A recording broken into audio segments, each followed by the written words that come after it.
everyone. Welcome to another episode of Taking Up Space, a Michelle A. Mayer podcast. Always excited about coming forward, y'all. Always.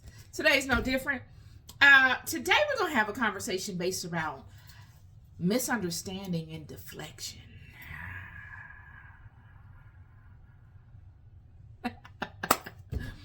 The art, because it's an art, of intentionally misunderstanding somebody and deflection. Y'all know as well as me, many women most importantly know, and men, so everyone knows that there are people out here that intentionally misunderstand you, friend. It took me a long time to figure that out because I when I was coming up, I was very sheltered. I don't come from a very loose group of people. I come from a very sheltered life. And as I grew in life, as an adult, I flowered out and I was exposed to many more things. I'm no longer sheltered, but when I first came out of the nest, I was super sheltered. So I didn't know that certain people behaved in certain ways. I couldn't believe that certain people did certain things, friend. I just couldn't believe it. And even now, I am surprised and humbled at some of the things that some people will do. Because they're just not who I am. I'm just not that way. And it's surprising, but, there's no judgment. We do what we got to do to get through, but, I'm just not one of those people. I'm just not. I'm not going to do anything to get through. I'm not. I'm going to work on myself until I can get myself together to do something that I feel do things in a way that I feel are honorable and respectful to myself and the God that is within me. I will not do anything that's less than that. And so that's just me. But speaking to this conversation today, have you ever been intentionally misunderstood by somebody? Like, no matter what you say,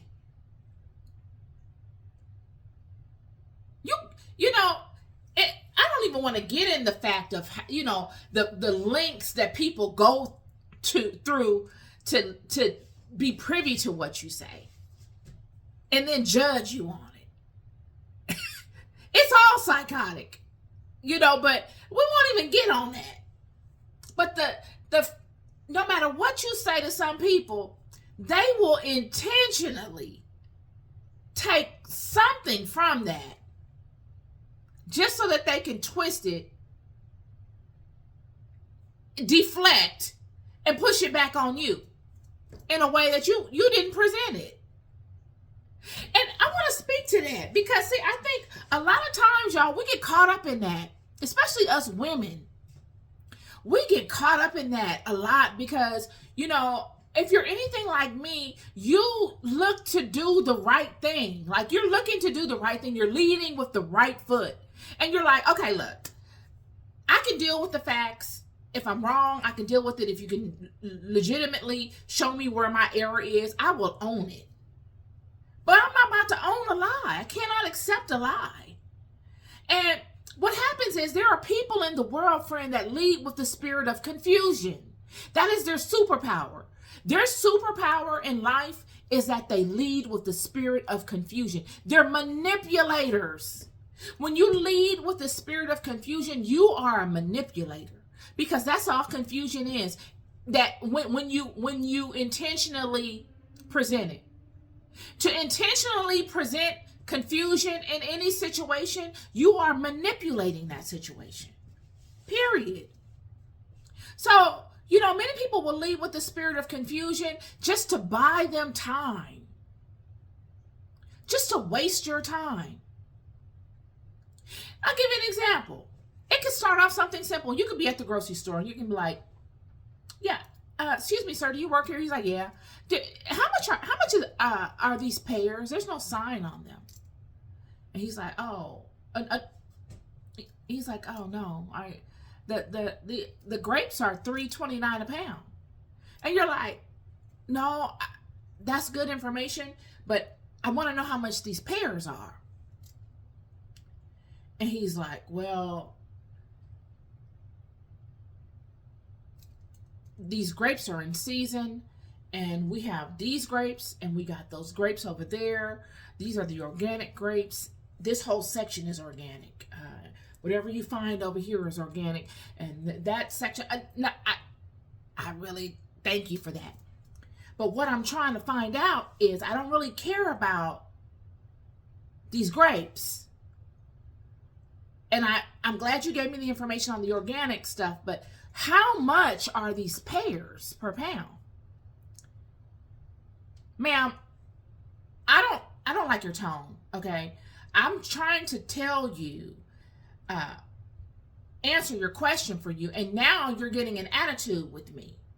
And you're like, sir, I'm not getting an attitude with you. I just want you to stick to what I asked you. Thank you for all the information you've given me. But I just want to know how much these grapes are. You know what, ma'am? I don't have to deal with this. You can go up to the front desk and ask the people, that type of stuff. These are people that intentionally create confusion. Now they're deflecting. Confusion and deflection go hand in hand, y'all. I'm telling you. First they lead with the spirit of confusion to get you to waste time, to get you to get emotionally all charged up in it. Then what they do is, once you figure it out somewhat that it's a game, now you can pinpoint that it's a game, and then they switch it to the spirit of deflection. Now they're going to put it off on you, as if you caused all of this. These are the ways of people. And we got to be able to get a handle on it, friend. 2025 deflection and confusion, once you see it and it starts to look like it's leading, okay, you're right. No problem. You got that.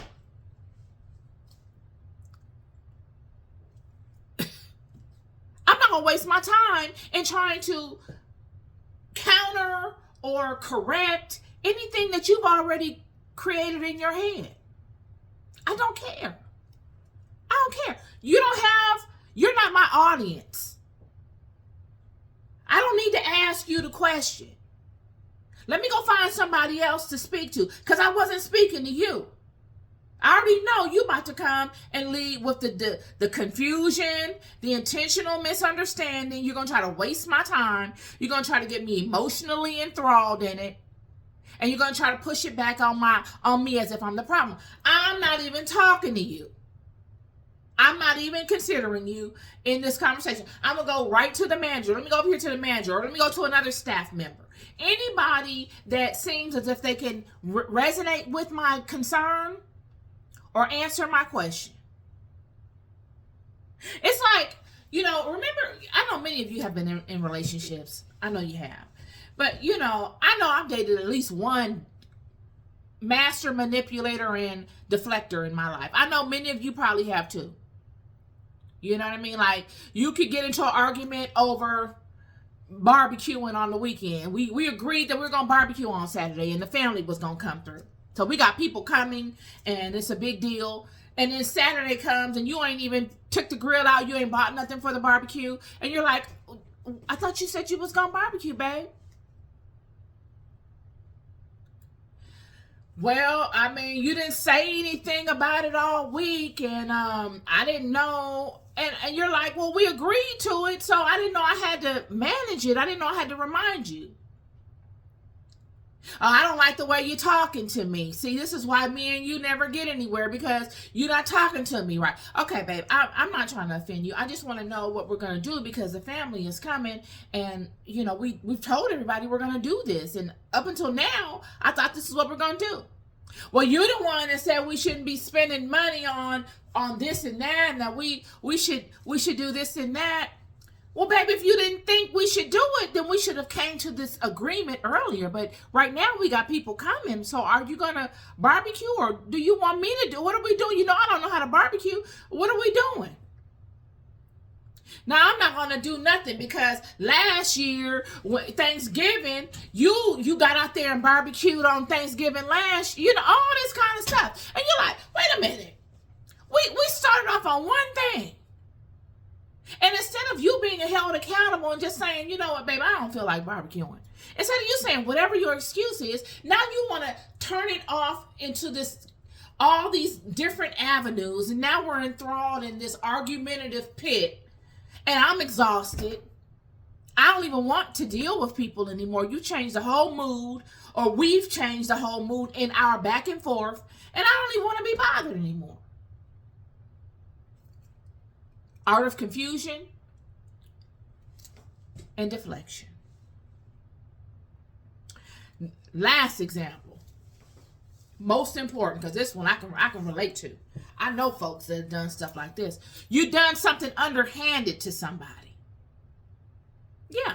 You are the initiator of something underhanded that you shouldn't have done. Nobody did anything to you.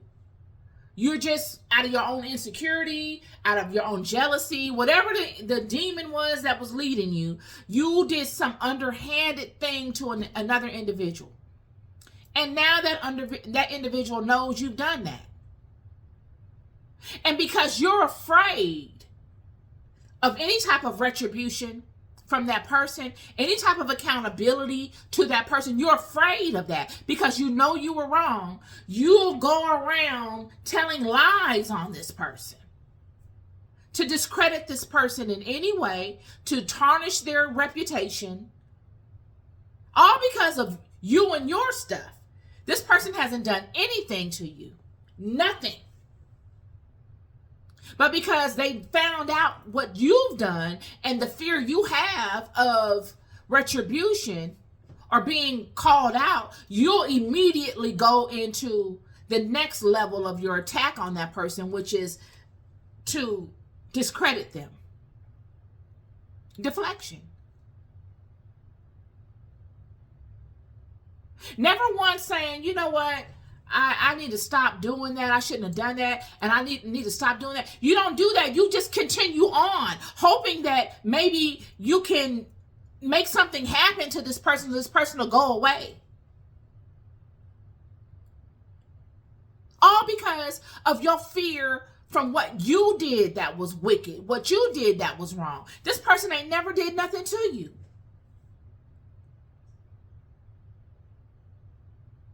Deflection. I'm telling you, 2025, y'all, we are pinpointing these energies. We calling them how we see them. We're stepping over them.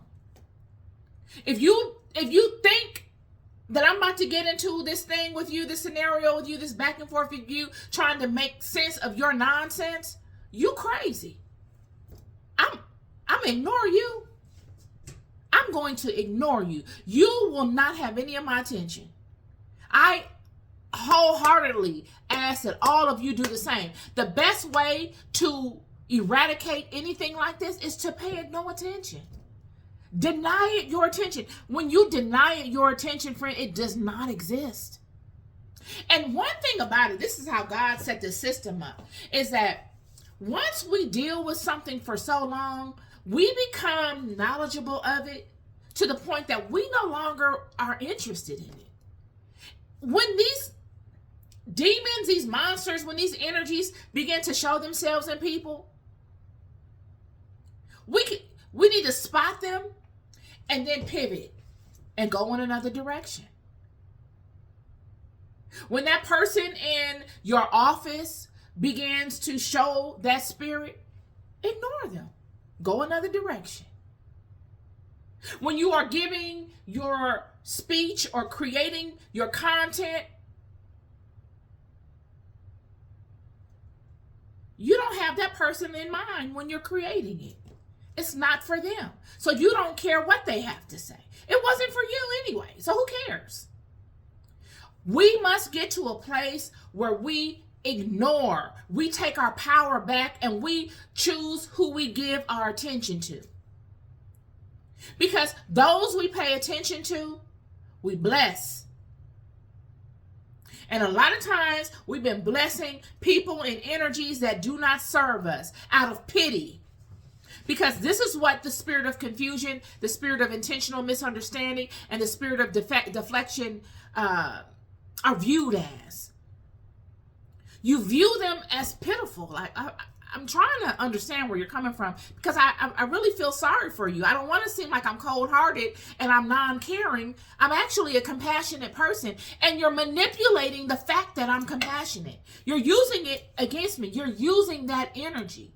So now I'm going to have to take all of that back. You don't get that, because I see what you do with that. You can't be trusted with that. I take that back from you.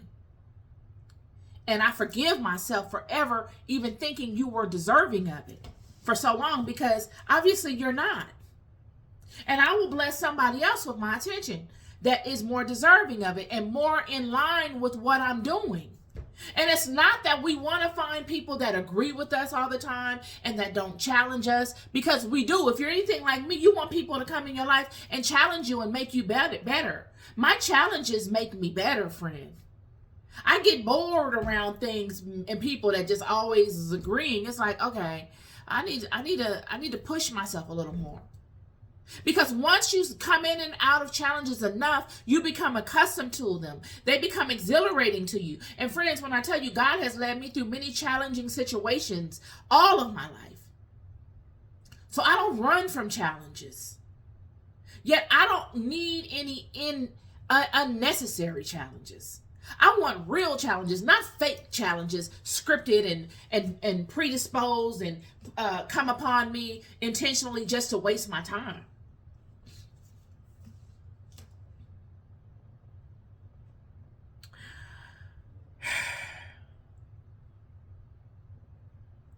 So,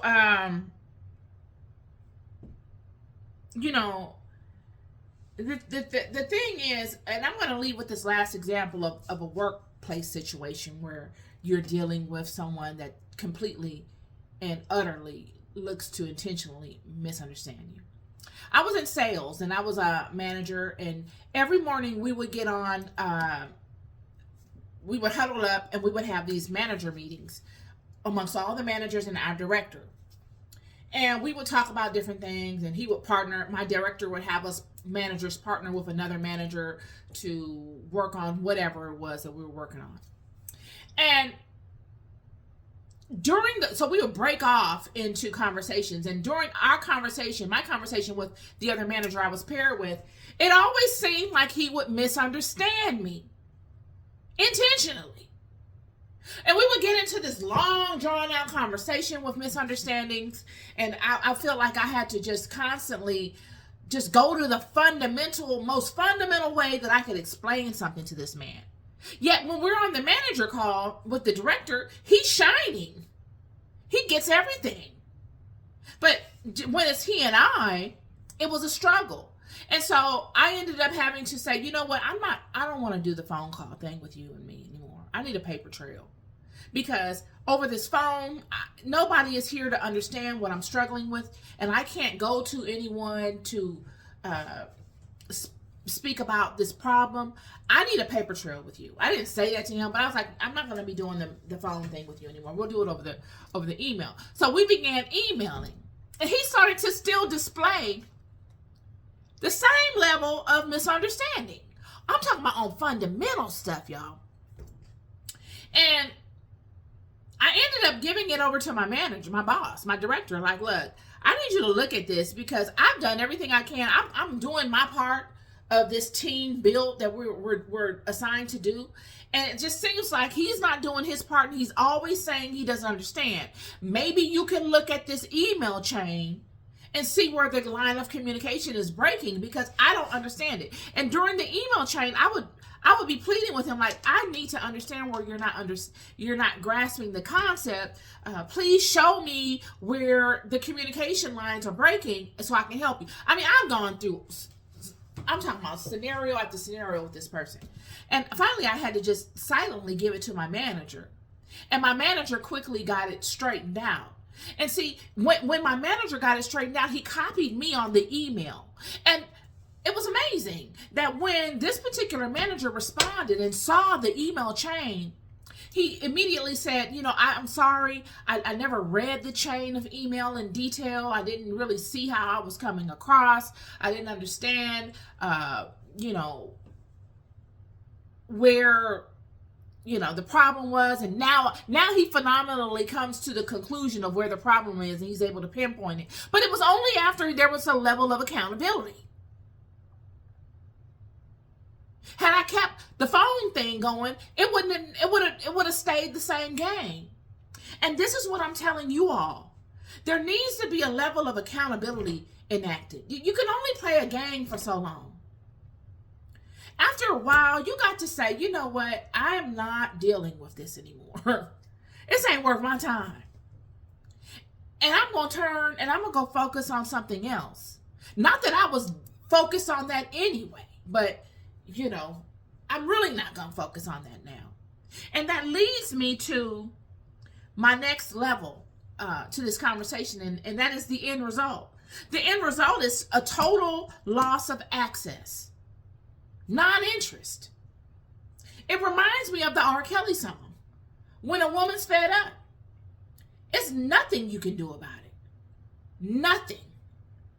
I'm telling you, when people get to the end of the rope and they're like, I'm done with this, I don't care, there's nothing you can say. I don't care. You don't get an emotion out of me. It's like, you're watching as a third person, and you're just like, I've been dealing with this. This is what I've been dealing with. You got to get to that point where you take your power back and you're like, come with me. I am done. I have been confused. I have tried to rectify. I've allowed so much that I'm even embarrassed myself of what I have allowed. Just out of just trying to be a team player, just trying to really truly come from a place of understanding, maybe even accountability, saying, okay, maybe this is my fault. You know what I mean? Maybe this actually is my fault. I need to own this. And how do I own this? And so you stay in things and you allow things so much until the God in you says, now you've seen enough. You've seen enough. You've seen the whole circus. You've seen the players. You've seen the animals. You've seen it all. The lights, the theatrics, all of it.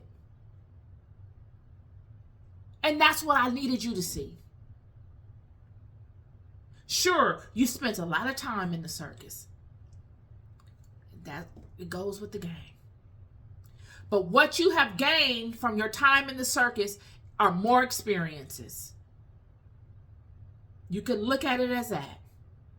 And you can take those experiences and you can turn and pivot in this other direction and use them as testimonies.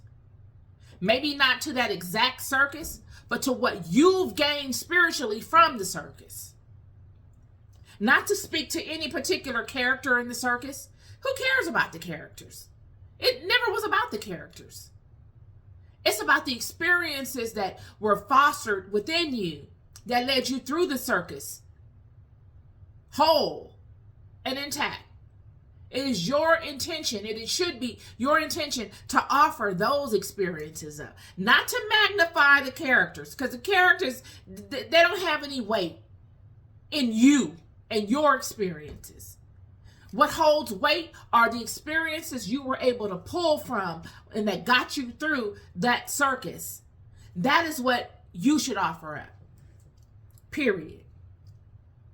Whether to another person that's dealing with these master manipulators that scheme and that waste your time intentionally, or whether to the deflectors of life and how you overcome them and how you can help someone else overcome them.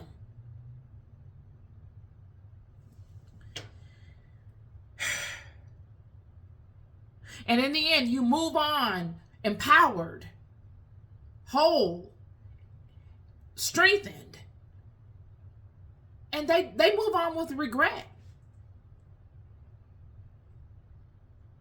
Period. Because how many people have you met in your life that have come across, whether good women, good men, good friends, have ruined good family relationships, that they could never mend again. That person that moved on is not regretful. That person stands in the knowledge that they gave it their all. I've tried everything I could with these people. I have taken losses. I have exhausted time that I'll never get back.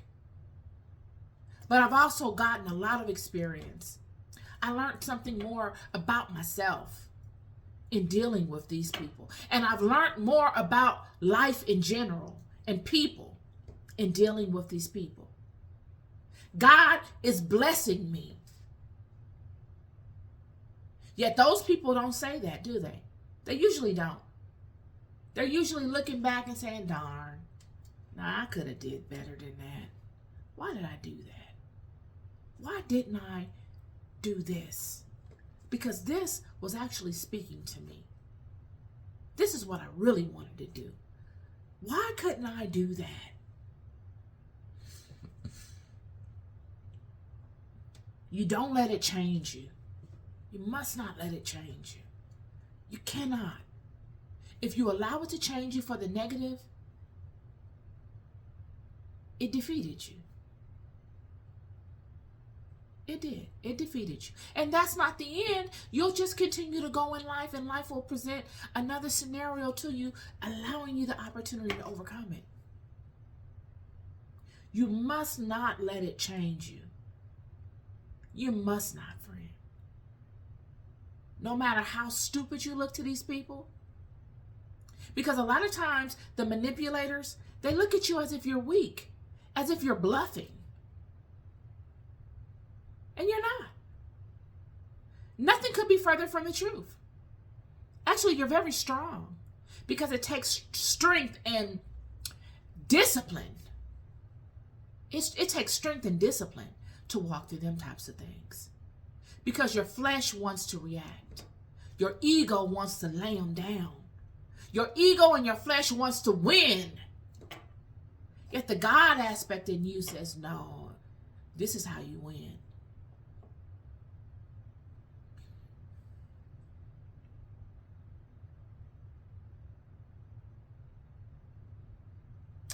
And that leads me to when I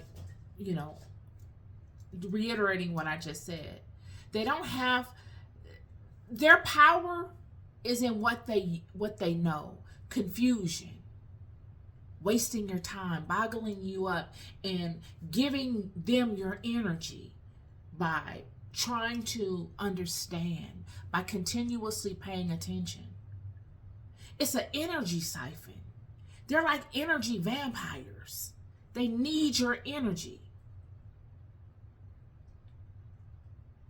They need you to come down to their level and get into that battle of, I'm trying to make you understand, and I'm trying to this. That's the game.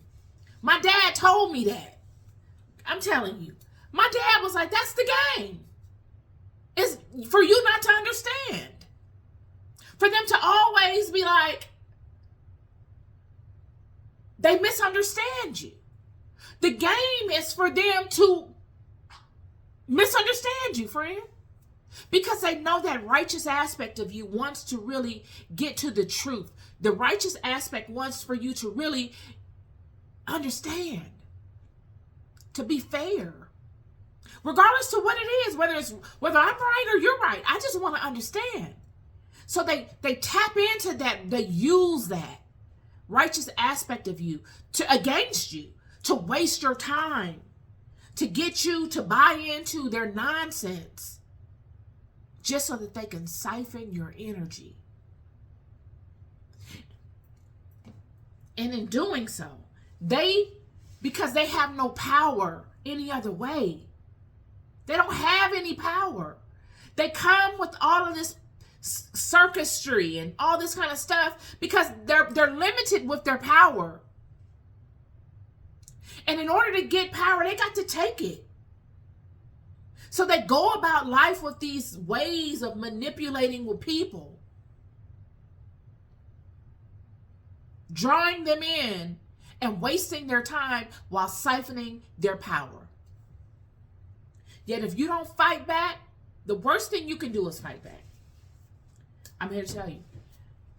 Friend, that whole fight fire with fire thing is out the window. You don't have to fight fire with fire, friend.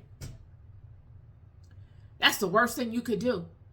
You must ascend to a level where God has taken over your life. All you need to do is know, whether you know it was them or you know the God within you. Either way, all you need to do is know, and that shines a light on it. You must know your role. The worst thing you can do is fight back with your own will. Now you have taken upon yourself the power in which God is leading you. Now you're saying you're wise enough to forecast out all the variables, all the potentials. You're able to overcome all of them on your own. No, you are the vessel. You got to know your role. You do not beat them at their level. You beat them at your level. Period. Whether they come up to it or they stay down there, you never leave out of your seat. Ever. Ever.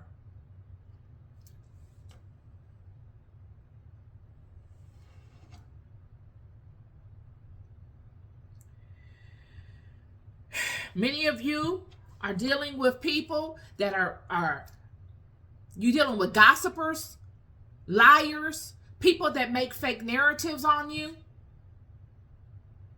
And many of you know it. You know why you know it? Because the God within you shows it to you. These are the gifts that come with aligning with the Spirit of God that is within you. You have ears beyond what your physical ears hear.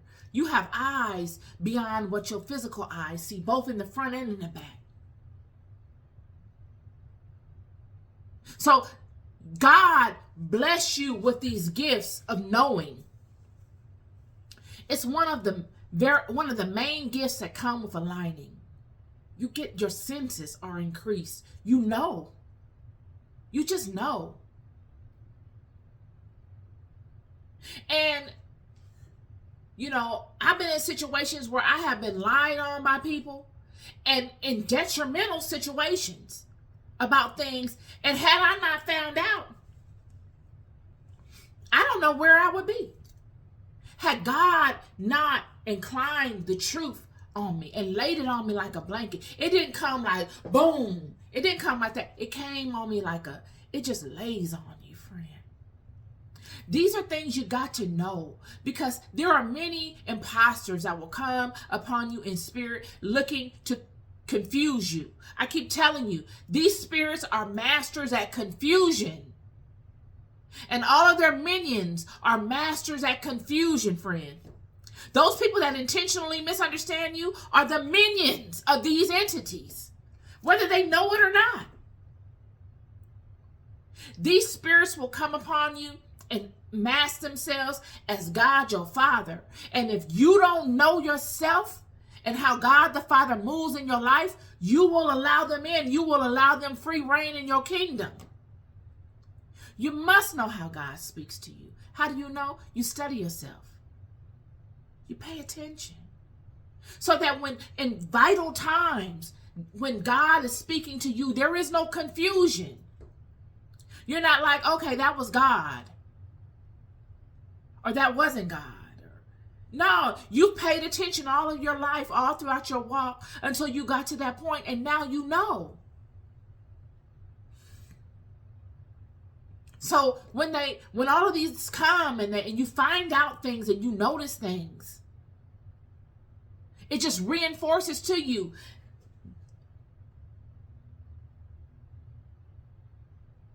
the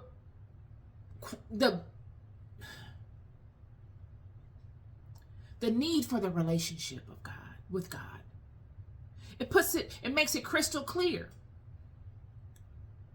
Had I not found out certain things through the Spirit of God, I don't know where I would be. I don't know. So instead of putting my trust in people, I lean closer to God. Because that is what sustains me. And how do I know that? Through experiences, like I just explained to you.